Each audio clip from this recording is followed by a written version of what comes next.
Okay Vamsi sir ఏదో ప్రచారానికే పరిమితం చేశారట, అసలు ఏమీ లేదు, పోలీసుల దగ్గర కూడా ఎటువంటి పక్కా ఎవిడెన్స్ లేదు, అబాసుపాలు అవుతారన్న ఆ టెన్షన్లో ఉన్నారట. అలాగే ఈయన ఏదో అరెస్ట్ అవుతారంటుంటే ఆ కోర్టులో కూడా అంచనాలు తారుమారు అవుతున్నాయని. సార్ అంచనాలు తారుమారేం అవ్వలేదు సార్.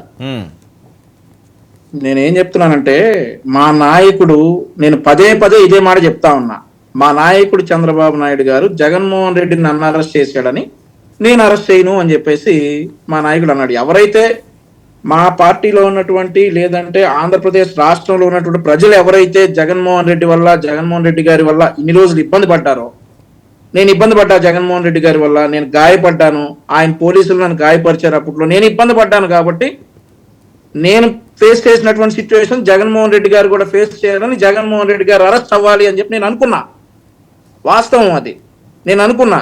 నాతో పాటు అనేక ఇబ్బందులు ఫేస్ చేసినటువంటి ఆంధ్రప్రదేశ్ రాష్ట్రంలో పలు రకాల ప్రజలు జగన్మోహన్ రెడ్డి గారు కూడా చట్టాలు ఎలా ఉంటాయి, తప్పు చేస్తే ఎలా ఉంటాయి చూడాలి, అరెస్ట్ అవ్వాలి జగన్మోహన్ రెడ్డి గారు అని చెప్పి చాలా మంది అనుకున్నారు. కానీ మనం అనుకున్నవన్నీ జరగవు కాబట్టి ఎక్కడ మా అధినేతకు తెలుసు, వాట్ ఈజ్ వాట్ అనేది మా అధినేత చంద్రబాబు నాయుడు గారికి తెలుసు. ఈ కేసులో ప్రైమరీ ఎవిడెన్స్ ఒకటి, ఫస్ట్ ఆ 37 seconds వీడియో దొరికింది. దాని బేస్ ఎక్కడ అనేది కృష్ణాంజనేయులు గారు చెప్పేశారు. ఇక అసలు పోలీసు వాళ్ళ దగ్గర ఏమీ లేవు అని చెప్పి కృష్ణాంజనేయులు గారు వాళ్ళ ల్యాప్టాప్ లో చూసినట్టు చెప్పేశారు. సో మా ప్రభుత్వం తరపున లాయర్ టైం అడిగారు. సో ఈ కేసులో ఇంకొన్ని ఎవిడెన్స్లతోటి కోర్టులోకి వెళ్తే ఏదైనా అరెస్ట్ చేసే అవకాశం ఉంటుందేమో అని చెప్పేసి మేము భావిస్తా ఉన్నాం. మరి దానికే టైం అడిగారు. ఫోరెన్సిక్ ఉంటది, అది ఒరిజినల్లా లేదంటే వెంకటరెడ్డి గారు చెప్తున్నట్టు మార్పింగా ఏంటనేది చూస్తారు. యాజ్ ఎ ప్రైమరీ ఎవిడెన్స్ అదొకటి దొరికింది ఎవిడెన్స్. ఇప్పుడు మరి ఈ ఏపీ 26E001 వెహికల్ డ్రైవర్ కూడా గుట్టిపాటి హరీష్ గారు కూడా ఈ వెహికల్ గుద్దలేదు, నాకేం సంబంధం లేదు అని చెప్పినట్లుగా మా దగ్గర ఉన్నటువంటి సమాచారం. సో మరి ఆయన ముందు మీడియాకి వచ్చి మాట్లాడాలి, ఆయన చెప్పాలి. మరి ఒకవేళ ఆయన వెహికలే కనుక యాక్సిడెంట్ చేస్తే ఆయన వచ్చి చెప్పాలి మీడియా ముందుకు వచ్చేసి.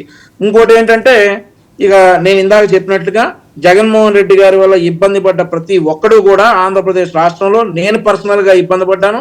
ఇదే ప్యానెల్లో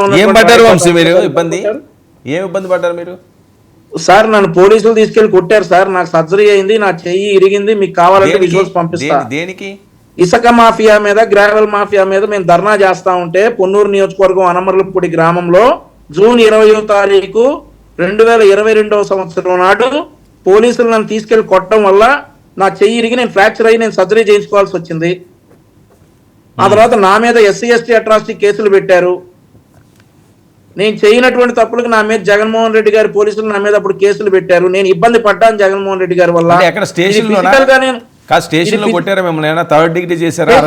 సార్ బయట రోడ్డు మీదే కొట్టారు, అందరూ చూస్తుండగానే కొట్టారు. I have the evidences.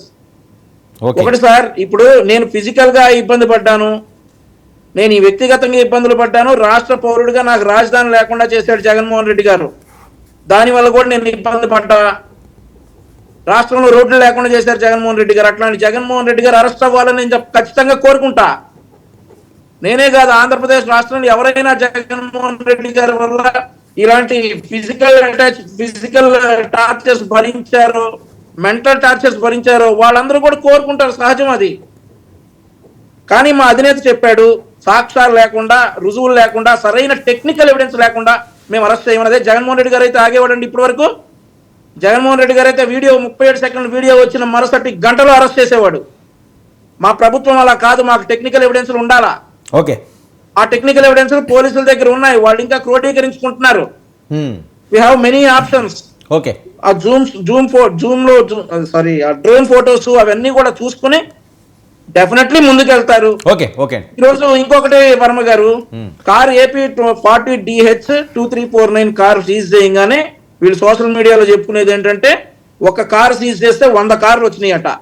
మరి సింగయ్యని చంపారు, 100 మంది సింగయ్య, ఒక్క సింగయ్యని తీసుకురండి చాలు, వెనక తీసుకురండి. మరి ఒక కారు తీసుకెళ్తే 100 కార్లు వచ్చినాయంట. 100 కార్లు మాకెందుకు, మాకు అవసరంలా మీ కార్లు. తప్పు చేసిన కారుని డెఫినెట్లీ సీజ్ చేస్తాం. మీరు అంత గొప్పగా చెప్తా ఉన్నారు కదా, ఒక్క కారు సీజ్ చేస్తే 100 కార్లు వచ్చినాయి తెల్లారిపాటికని. సింగయ్యని తీసుకురండి, అదే దమ్ముగా.